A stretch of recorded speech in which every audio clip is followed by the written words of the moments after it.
ছোট ভাই বন্ধু সজীবে কই রে? বড় ভাই তো ওই সাইডে কাস্টমারে পরে দিতেছে, গিয়া দেখেন।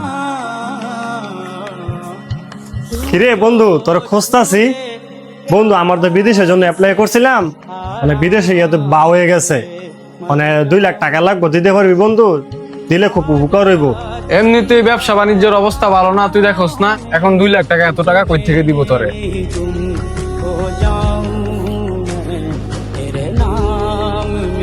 তোর অ্যাকাউন্টটা চেক কর, দেখ 2 লাখ টাকা গেছে।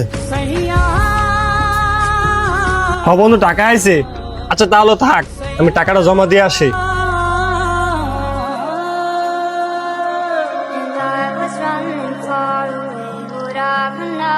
কি হয়েছে ভাই, আপনি এত টেনশন করতেছেন কেন?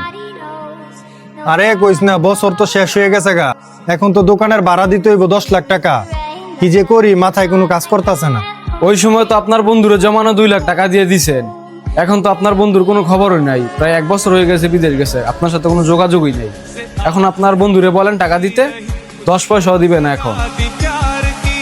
বন্ধু তোর অ্যাকাউন্টটা চেক কর, 12 লাখ টাকা দিছি, 10 লাখ টাকা তুই দিবি দোকান ভাড়া, আর তুই আমার যে 2 লাখ টাকা দিছ, এই 2 লাখ টাকা তুই রাখ। দেখছ, কইছি না ওর সাথে আমি ছোটবেলা থেকে চলি। বন্ধুত্বের মর্ম তো তুই কি বুঝবি? ওই আমার সাথে ছোটবেলা থেকে চলে, আমি ওরা চিনি না।